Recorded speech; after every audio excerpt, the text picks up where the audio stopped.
That's it from me and the team, so goodbye. Now on BBC One, time for the news where you are. Have a very good afternoon. Hello and welcome to Look North. The main news from our region this lunchtime. A grieving mother calls for tougher sentences for dealing drugs to children after her 15-year-old daughter's death. And Rob Burrow says people with motor neurone disease are urgently needing funding promised by the government last year.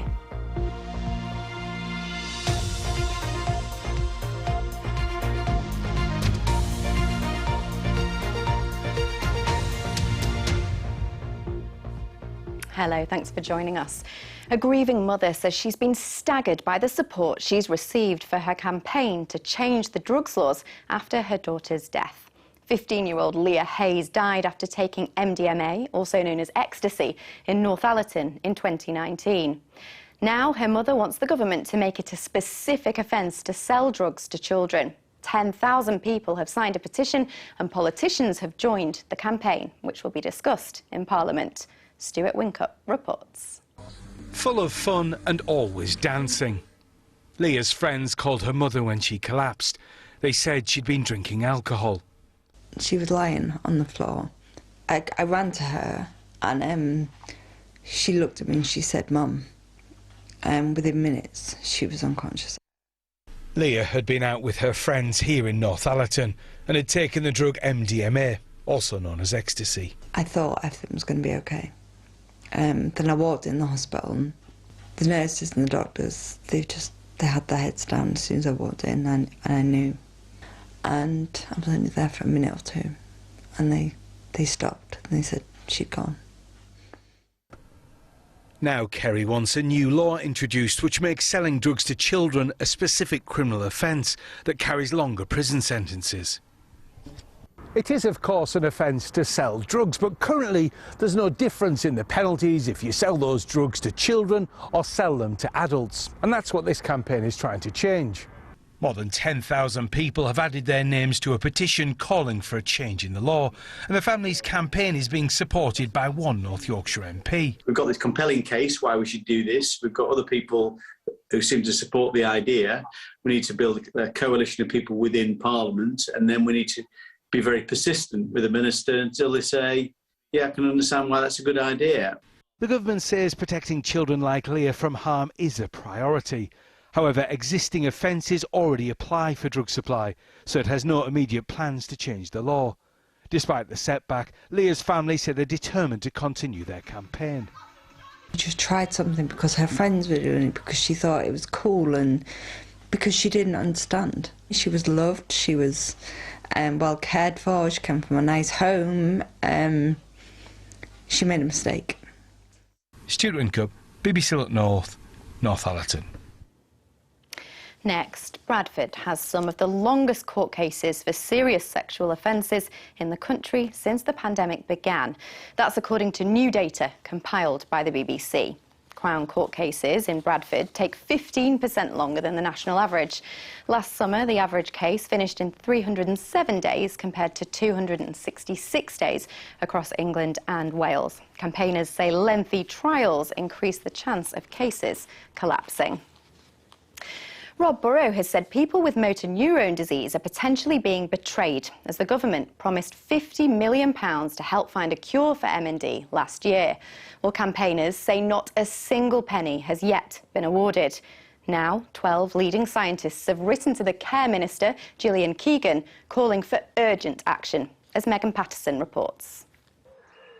Rob Burrow MBE, a campaigning force who, along with friends Doddy Weir and Stephen Darby, has helped the nation talk about motor neuron disease. Mr Robert Burrow, for services to rugby and to motor neuron disease awareness during COVID-19. It's a disease which has taken Rob's voice and his mobility, but it can't dim his passion to help others survive it. In September last year, Rob, as part of the United to End MND coalition, went to Downing Street asking the government for a £50 million investment in MND research. 2 months later, the government announced it would invest at least £50 million over 5 years into research in a bid to find a cure, a source of hope for campaigners like Rob. With the government pledging £50 £50 million for research to find a positive treatment and possible cure means that all sufferers have hope in the future and the hope of living a longer life expectancy. But since then, how much of the £50 million has been awarded? According to campaigners, none at all. In a letter to the Minister for Care, Gillian Keegan, 12 leading MND scientists say efficient, responsive and rapid access to the assured funds is crucial to understanding and treating MND. The Prime Minister and the Health Secretary promised £50 million specifically for that purpose. This led to new hope for people living with the disease, hope which I now worry is being undermined. No money has been received by researchers as of yet, and I am told that funds may not even be reserved for MND. Red tape and bureaucracy are also making the application process difficult and will make it harder to set up innovative new ways of potentially discovering of new treatments and securing new investment. People with MND are potentially being betrayed and do not have time to wait. A spokesperson for the Department of Health and Social Care told us, "We remain committed to spending at least another £50 million to help find a cure. We are working with the National Institute of Health and Care Research to investigate if there have been any delays in funding being allocated and fully understand how important it is for further research to take place as soon as possible." The United to End MND coalition will meet with the Care Minister this week. Campaigners keen access to funding and the hope it brings will follow soon after. Megan Patterson reporting there. A blue plaque will be unveiled in Leeds later to commemorate David Oluwale. He was a Nigerian migrant who drowned in the River Aire after being chased by police in 1969. Well, his death led to the first prosecution of police officers involved in the death of a black person. Campaigners say his legacy has been to highlight issues around racism, mental health and police conduct. Earlier this year, a new footbridge was installed over the river and named in David's honour. Finally, this lunchtime, people in our region are being encouraged to be more active to prevent cancer and raise money for research. Yorkshire Cancer Research say 30,000 people are diagnosed with cancer here every year. They've launched Step It Out for Cancer, asking people to be sponsored to walk, run or cycle to help raise £150,000 to improve prevention, diagnosis and treatment. We'd really love for as many people as possible to take part in Step Out for Yorkshire. The money raised will make a huge difference to the lives of people living with cancer in Yorkshire. Yorkshire is one of the regions hardest hit by cancer, and it's really important that we do all we can to fund really important research within the region. Right then, it's time to get your weather forecast now, and Paul is here. Hi. Thank you very much. Well, it's going to be mostly dry this week. It's actually turning into a very dry month, and gardeners beware. There'll be potentially damaging frost to come tonight. This afternoon then looks rather cloudy. Skies are already turning a little bit brighter, but high pressure once again dominating our weather this week. But it's in the wrong place because we've got chilly air coming round from the north or the northeast, so never feeling too warm. Now, there's a lot of cloud on the satellite picture at the moment, but also a bit of a back edge coming into the east coast.